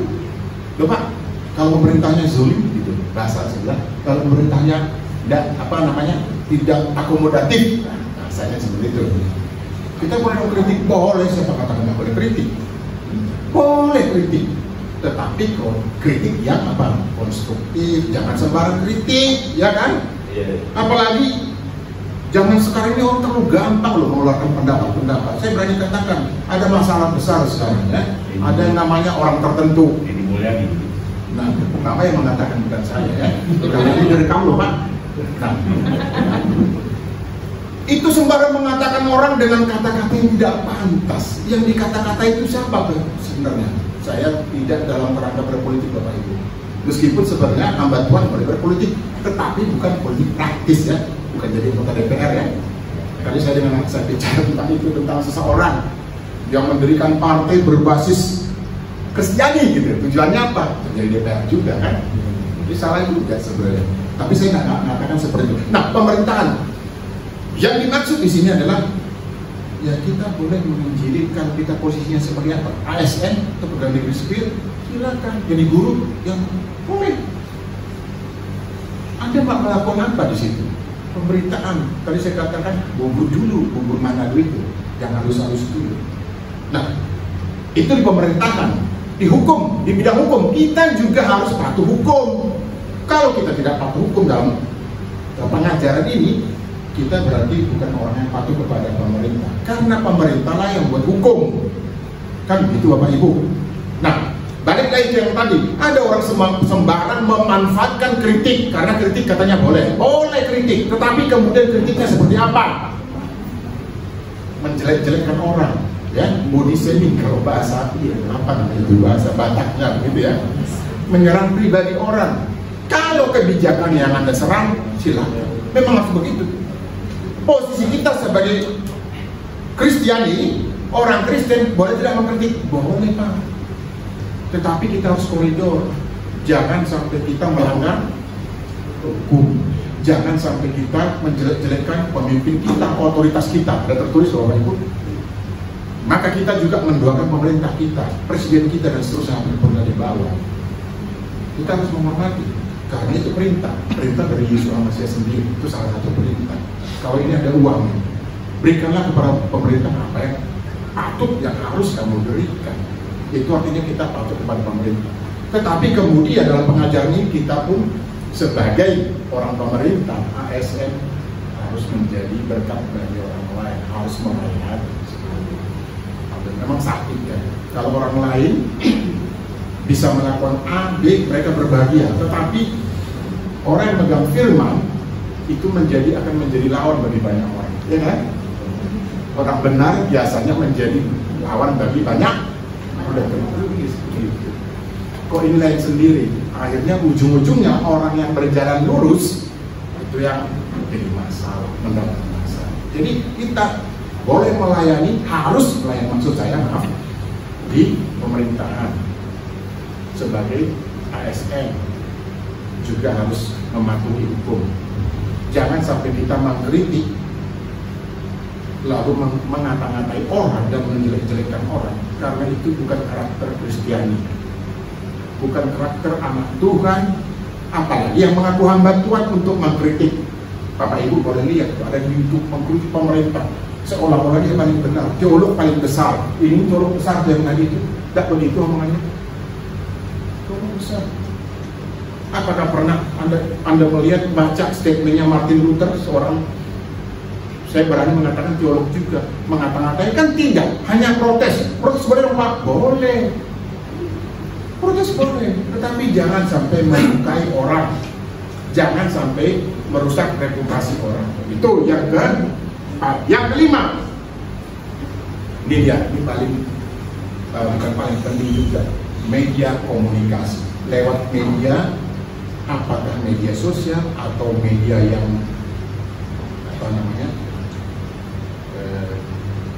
konvensional, surat kabar, kita boleh menulis berkesaksian majalah rohani barangkali, atau kita menulis renungan-renungan singkat ya untuk berbagi. Itu juga sudah pelayanan lewat media komunikasi. Ya, mari kita manfaatkan media kita yang kita miliki kita untuk melayani, meskipun tidak secara eksplisit, tidak secara nyata-nyata kita membagikan firman Tuhan. Itu juga sudah melayani. Jadi mari kita kuasai media komunikasi.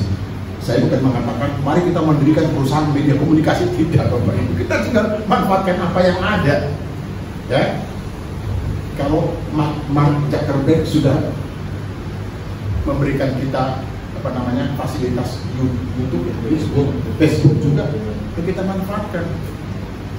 Jangan juga kita menggunakan miliknya Mark Zuckerberg itu Facebook tadi itu untuk mengata-ngatai dia, ya kan? Ada yang seperti itu, ada Bapak Ibu, lama-lama di-suspend juga tuh Facebook ditutup. Yang ini mungkin agak kasar saya katakan, agak vulgar dari mimbar ini kurang ajar, nggak tahu diri. Dia pakai Facebook tapi mengata-ngatai yang punya Facebook. Ini gimana nih? Ya kan? Kalau istilah antropologi dikatakan ini ada deviasi dan penyimpangan perilaku. Kafir, tapi dia pakai. Ini namanya inkonsisten. Saya pernah mengajarkan depan sini apa ini ya? Jangan jadi orang inkonsisten ya dalam bermedia. Apalagi mengata-ngatai orang membiayai kita, luar biasa itu. Ya kan? Luar biasa bobroknya maksudnya Bapak Ibu. Ya, jadi kita gunakan media komunikasi sebagai alat pelayanan kita. Ada masalah di situ, ada. Mungkin kita ingin pamer, ya namanya ingin menonjolkan keakuan kita, yang namanya narsis kalau nggak salah ya, narsis ya, ingin menonjolkan gitu, keberadaan kita, kepemilikan kita tentang suatu properti, lalu kita posting seperti itu. Ini juga jadi masalah. Berarti kita tidak bijak menggunakan media sosial kita. Bukan jadi berkat, malah jadi apa itu? Permisi tanya. Batu santunan, benar sekali itu malah perayaan terima kasih. Kita bukan jadi berkat, jadi batu santunan. Ya. Kita ada di satu tempat. Nah, ada mobil lewat, mobil mereknya mobil sport Porsche barangkali Lamborghini Aventador ada di situ, lalu kita foto seolah-olah kita punya. Ada kan gitu ini. Nah ini dia, ini akan lagi menipu diri sendiri Bapak Ibu. Saya nggak suka. Saya percaya seperti tidak ada orang yang menipu diri sendiri. Amin. Jangan sampai seperti itu. Lalu naik pesawat jet, lalu dia foto di pesawat jet. Gitu. Ini saya loh sambil minum anggur. Itu selebritas. Kita nggak perlulah selebritas, ya kan? Kita mengikuti pertandingan yang ada sekarang seperti kata Pak Yakub susah. Ya betul. Itu malah kita mengundang senjata kalau kita pamer seperti itu.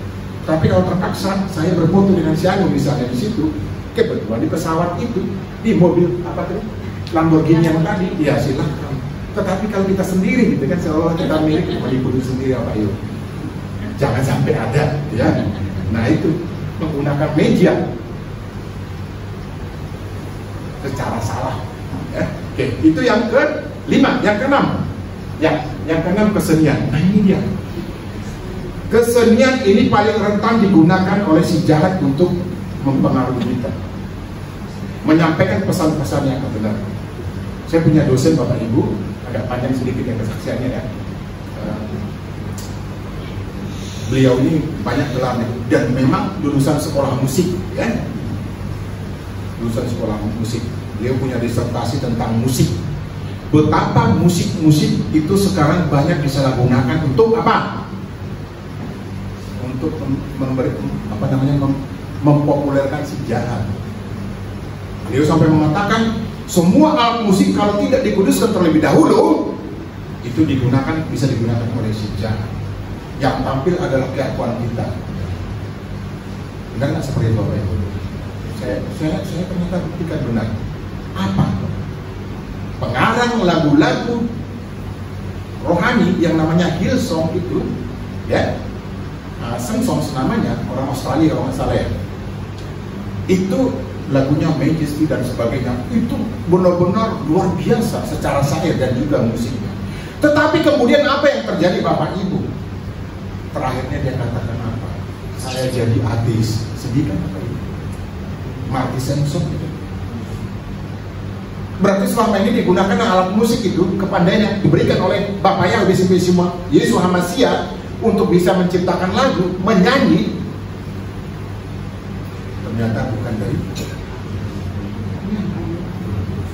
itu buktinya. Jadi yang namanya seni, kesenian, umumnya seni suara banyak disalahgunakan oleh orang untuk menyampaikan justru ketidakbenaran. Apalagi lagu yang gitu, lagu apa namanya? Ya kan? Metal. Itu balik. Karena apa? Mari kita lawan pemerintah. Itu ada lagunya. Mari kita nikmati G dulu depannya, belakangnya A. Kan ada lagunya kan? Ada lagunya? Oh Pak, jadi kita pasti tahu lah. Karena beliau musisi loh. Ya kan? Jadi musik itu banyak disalahgunakan orang, pemusik, untuk justru merusak iman kita. Tadi saya katakan terbukti ada orang yang katakanlah artis gitu, artis rohani ya dalam tanda petik, kemudian menyatakan diri bukan pengikut Tuhan, apalagi menjadi murid. Saya ateis.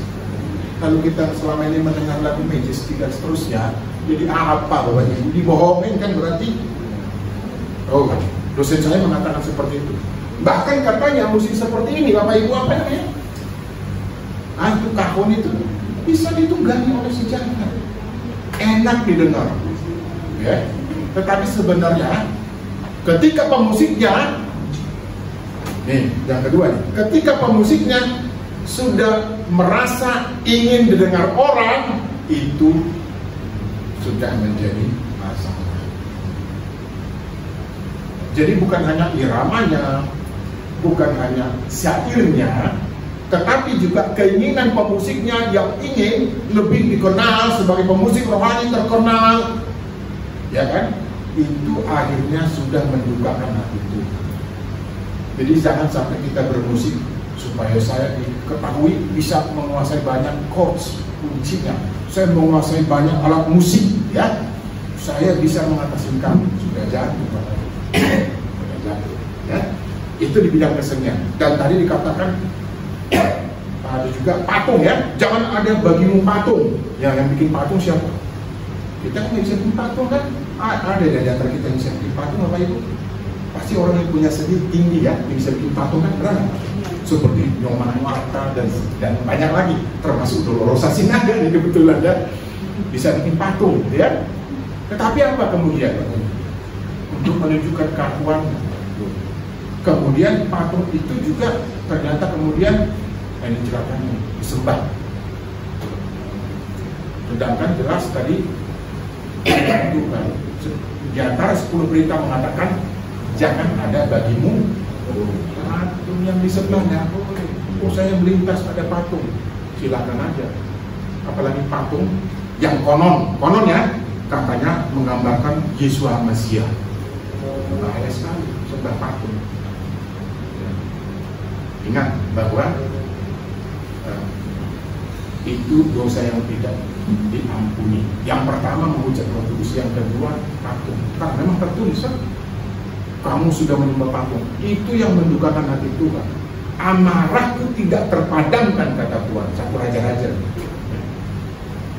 Jadi jangan sampai kita senang dengan patung bikinan orang, lalu kemudian kita jatuh cinta dengan patung. Maksud saya kita jadi terpikat dengan patung, sudah menjadi masalah. Itu yang keenam. Yang terakhir Bapak Ibu, bisnis. Nah, ini paling sering orang menganggap kalau berbisnis itu berarti boleh melakukan segala hal, ya. Nah, barangkali kita pernah lihat ada di YouTube, ya, betapa curangnya seorang pedagang gitu, ya kan, yang memainkan ukuran timbangannya dengan main terus ganti barangnya. Ini karena nafsu seperti ini di bidang bisnis, ingin cepat kaya lalu merugikan orang lain. Tuhan tidak inginkan itu. Artinya apa? Jadilah pebisnis yang benar-benar pebisnis. Bisnisnya apa? Jadi jangan Tuhan. Kita pernah lihat ya, lihat pasti ya. Betapa orang yang sudah kaya ingin lebih kaya lagi. Saya tidak bicara tentang bisnis dengan pemerintah, bisnis antar swasta ya. Kemarin kita baca di koran, kita lihat mungkin di media, satu pemilik SPBU ya, sampai mencurangi ukuran apa? Liternya. Ini mau apa sih? Untungnya kan sudah besar tuh dari SPBU itu ya. Kelebihannya kan diberikan oleh pemerintah sekian persen, kalau saya nggak salah ya, Bapak Ibu, mohon dikoreksi. Tetapi kemudian ukurannya juga dikurangi dari 10 liter menjadi 7 liter. Ini bisnis apa? Itu nggak mau. Inilah gunung, inilah masalah. Bagi kita, apakah kita dengan cepat kaya melalui bisnis yang curang kita berbahagia? Saya percaya tidak. Karena ada hukum tabur. Kalau kita curang, kita juga alamat curangnya orang. Nah, itu tertulis kan. Apa yang kita lakukan, itu yang kita dapat. Itu yang kita peroleh. Nah itu, jadi yang terakhir bisnis. Bisnis artinya, manakala kita menjadi pedagang, ya lakukanlah ukuran yang benar, apa yang Anda jual. Ketika kita menjadi karyawan, kita lakukan hal yang benar. Kenapa? Itu perintah. Kenapa? Tadi saya katakan ada tabur tuai. Kalau kita curang, kita pasti juga akan dicurangi orang lain. Nah itu dia, itu pertanyaan. Gak apa-apa Bu. Kalau kita dicurangi, terus nggak curang, kita dicurangi. Pertanyaannya, Tuhan kan katakan, jangankan kita mencurangi, kita melakukan hal-hal yang benar aja, Tuhan pasti, Tuhan terkadang membiarkan kita apa? Membiarkan kita mencoba. Apakah Ayub itu juga bukan dicurangi juga termasuk? Dicurangi juga. Nah, lalu bagaimana? Nah, sebaliknya Ibu, kalau kita dicurangi, saya percaya Ibu pasti dapat 40, 60, bahkan 100 kali. Amin. Itu kalau dicurangi. Wah, sekarang belum saya lihat kok. Belum saya lihat. Nanti Ibu, mungkin keturunan Ibu yang mendapat itu. Amin. Kalau kita curang juga sampai keturunan ke berapa, Bapak? 7.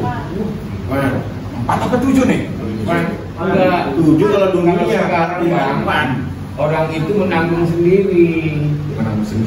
Kalau kita pakai yang barang lama itu yang 4. Kalau sekarang orang itu bikin dosa, dia yang menanggung sendiri Bang. Jangan bawa ke 70, ke 8 miskin. Betul. Jadi begini Bapak Ibu. Firman Tuhan adalah ya dan kami. Firman Tuhan kan mengatakan seperti itu. Iya, tapi kita nggak pakai barang yang lama, karena barang itu udah lama. Kita pakai barang yang baru. Siapa yang makan getahnya, dia yang kena getahnya. Oh gitu.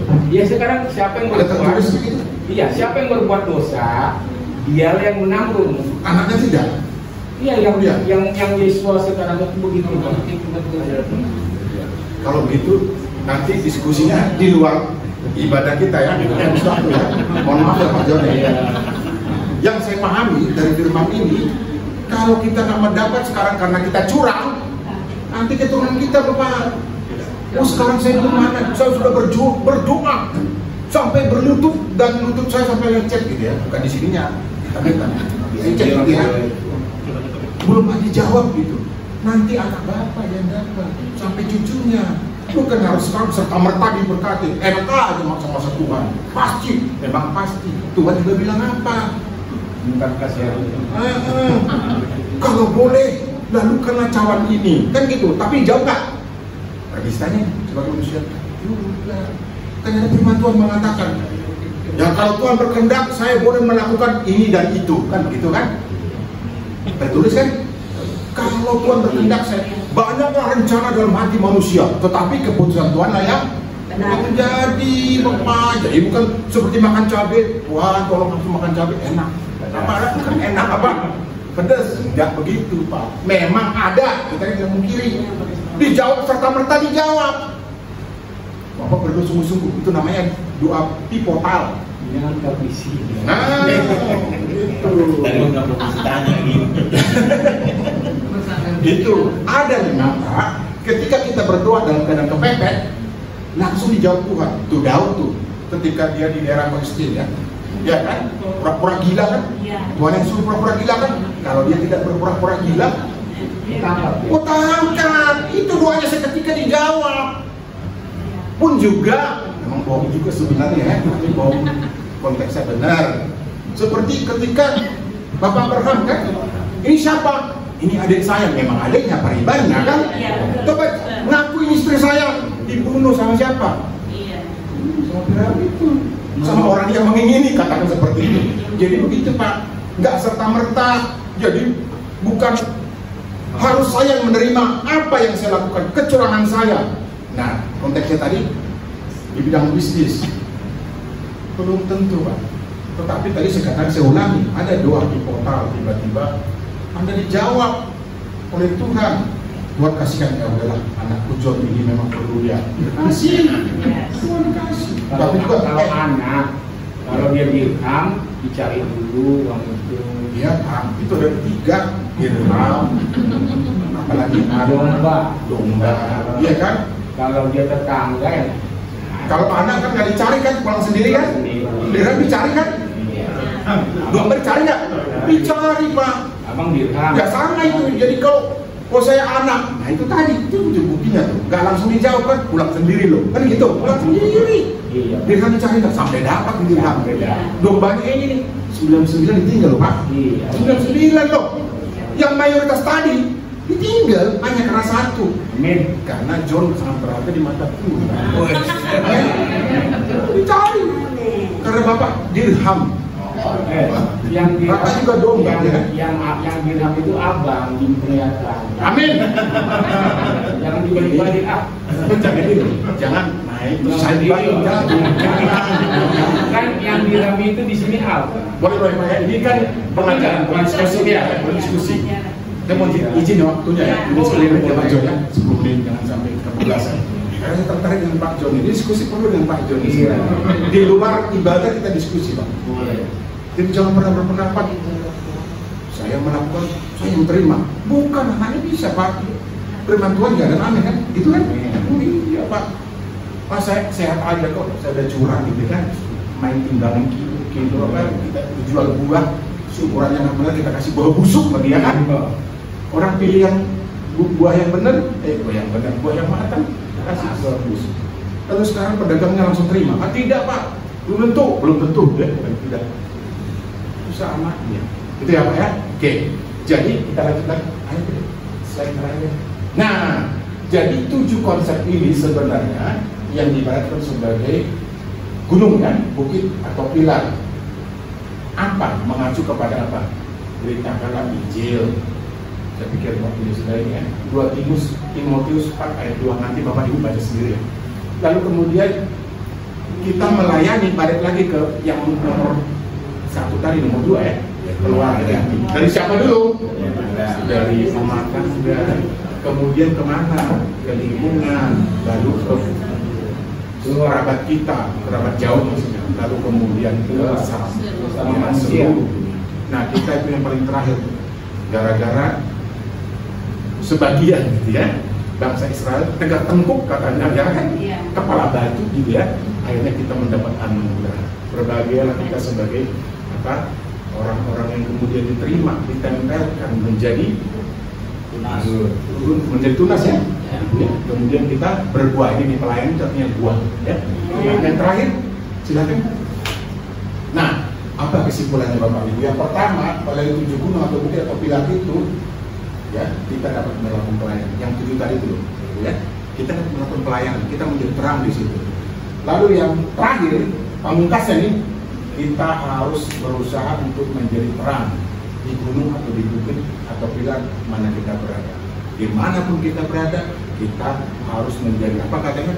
garam garam dan apa? Terang.